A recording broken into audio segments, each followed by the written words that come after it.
everyone. In our structure mechanics 2, today we are going to see our next topic, shear stress distribution for a rectangular section. Now before we going to see our next topic, in a previous video we saw that shear stress is in a beam. Our sixth chapter, beam માં ઉદ્ભવતા shear stress. So first of all we saw introduction about that chapter. So what is introduction? તો first of all beam ઉપર બાહ્ય બળ લાગતા બીમના આડછેદમાં shear force અને bending moment પેદા થાય છે.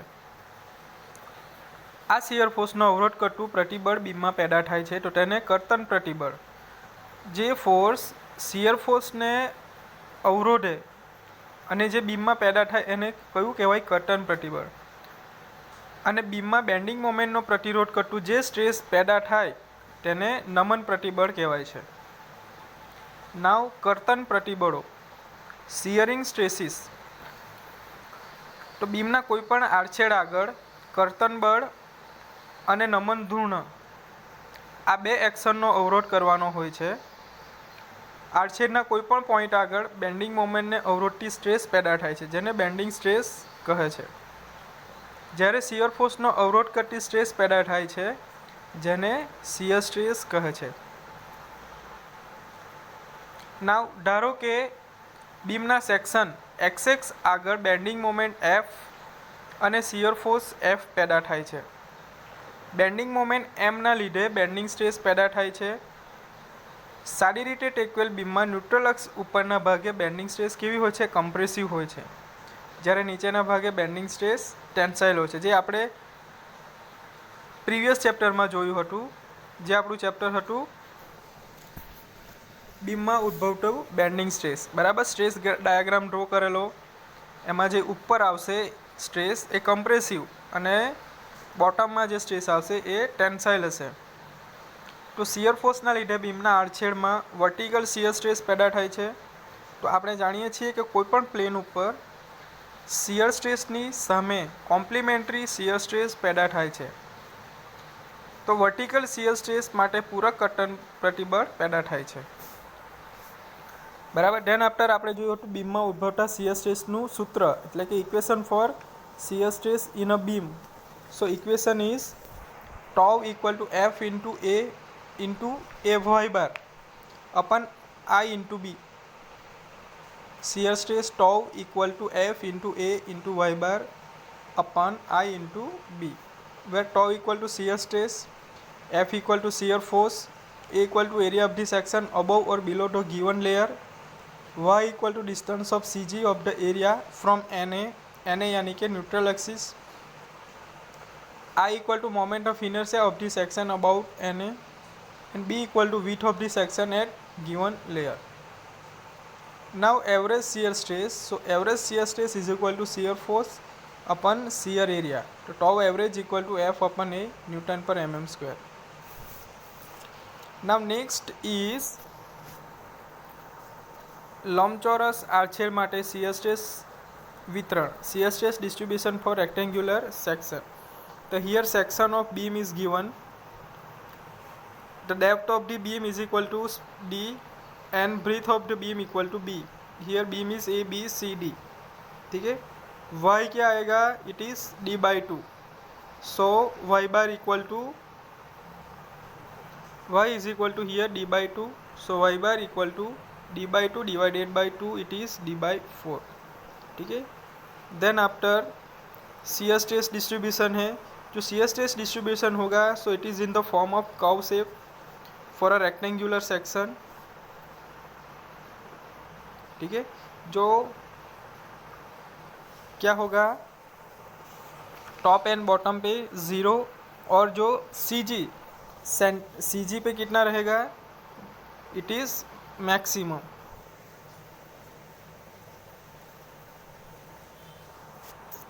Now y bar distance of CG of area above NA. ठीक है.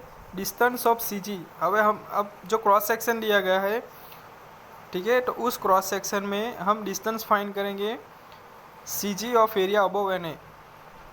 जो एरिया है क्रॉस सेक्शन का एरिया है उसके जो अबोव एरिया है उसका हम सी जी फाइंड करेंगे.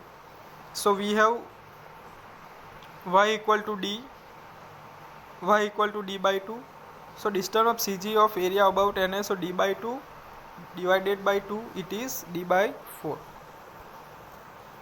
नाउ आई कैसे फाइंड करेंगे. So we know that standard rectangular section, so it is find out by bd cube by 12. Now we have formula for shear stress distribution. Tau equal to f into a into y bar I into b. ठीक है, put all the value. So tau maximum कैसे find out करेंगे. f into b multiply by d by two multiply by d by four. Area कैसे find किया. हमारे पास ये cross section है. This is neutral axis. ठीक है, दिस पर्टिकुलर सेक्शन को हम कंसिडर करेंगे. यहाँ पे सी जी मिलेगा. So this distance is y by four. Whole distance is equal to y by two. अब एरिया फाइंड करेंगे पर्टिकुलर सेक्शन का. तो वह कैसे आएगा. B into d by two. B into d by two. So this is the area of the section, half of the section. So f into b into d by 2 into y bar it equal to d by 4. Then moment of inertia कैसे find करेंगे. So it is bd cube by 12 into b. तो simplified करेंगे. ठीक है, ये B भी cancel हो जाएगा. बी भी कैंसिल, डी डी कैंसिल हो जाएगा. So here d. So it is 3 by two into f b into d. ठीक है, 12 divided by 4. So it is 3 here 2. So it is 3 by two f into b by t. Now we know that b into d is equal to total area. ठीक है, whole over the section area b into d. So whole over section it is A. So 3 by two into f divided by b into d. So b into d is equal to a. So f by a. Now 3 by 2 is equal to 1.5. So shear stress tau is equal to maximum shear stress tau is equal to 1.5 f upon a. So tau maximum equal to 1.5 tau average. तो जो maximum shear stress मिलेगा वो कहाँ मिलेगा. Neutral axis पे. ठीक है, जो neutral axis shear stress diagram है, जो shear stress टॉप पे एंड बॉटम पे ज़ीरो मिलेगा एंड जो न्यूट्रल एक्सिस है वहाँ पे मैक्सिमम मिलेगा. This is the shear stress distribution for a rectangular section. Now next shear stress distribution for a circular section. तो first of all draw circular section.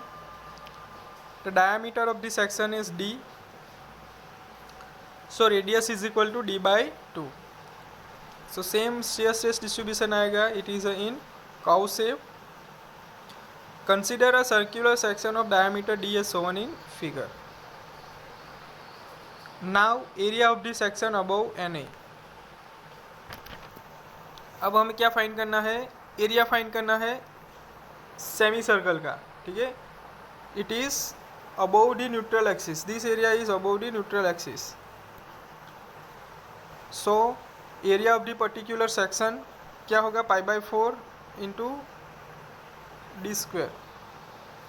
So half of section. So it is pi by 8 into d square, जो हमें मिल जाएगा pi by 8 into d square. Area मिल गया. अब y bar find करेंगे. So distance of C G of area above neutral axis. So it is 4 by 3 r by pi. 4 by 3 r by pi.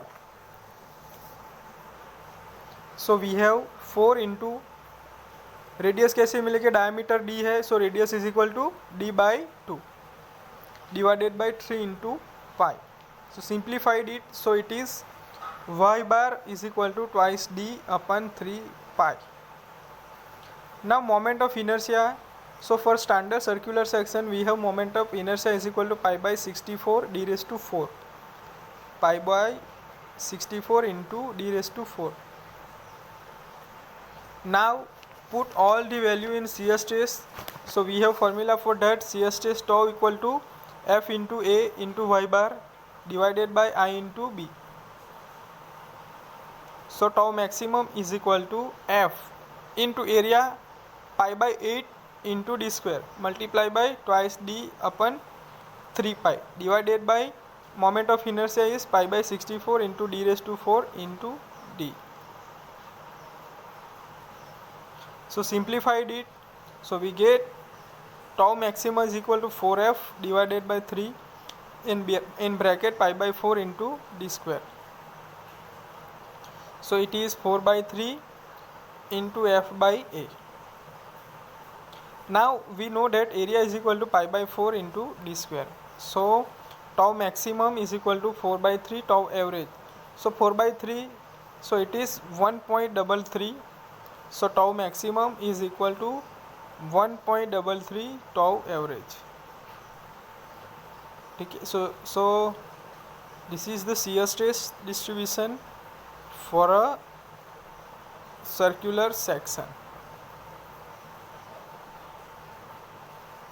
Now next, very most important theory, कि shear stress distribution diagram for a different cross section जो हमने derive की है rectangular section के लिए और circular section के लिए. नाउ ट्रायंगल सेक्शन के लिए टाउ मैक्सिमम कैसे मिलेगा 1.5 टाउ एवरेज. ठीक है.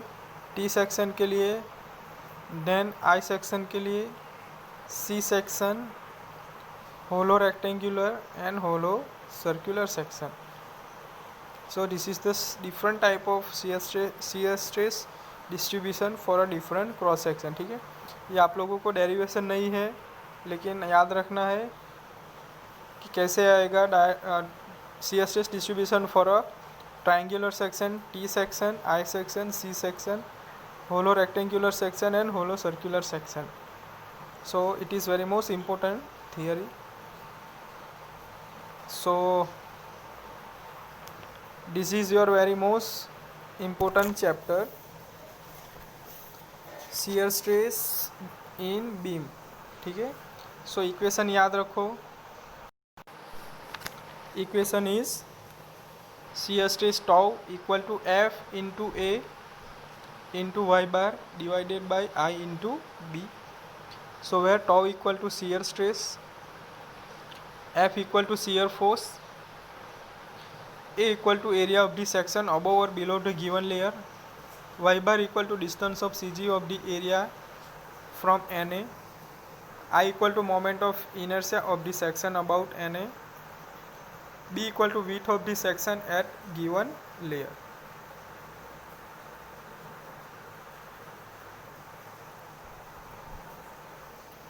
ठीक है. देन एवरेज shear stress कैसे फाइंड आउट करेंगे. Average shear stress is equal to shear force upon shear area. tau average equal to F by A, unit is Newton per mm square. Now shear stress distribution for rectangular section. So tau maximum is equal to 1.5 tau average. Then shear stress distribution for a circular section. So it is tau maximum equal to 1.33 tau average. So now in a next video આપણે જોઈશું different type of example based on shear stress in a beam.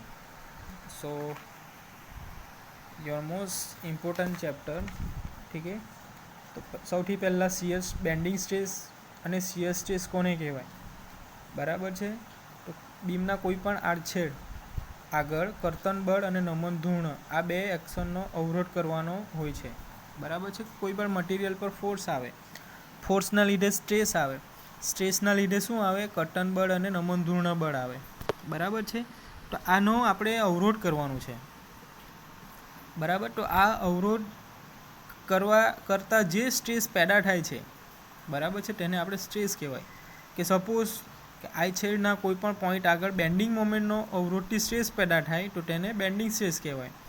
અને જ્યારે shear ફોર્સનો અવરોધ કરતી stress પેદા થાય તો તેને શિયર સ્ટ્રેસ કહેવાય. So it is your definition, bending stress and a shear stress. The most important chapter.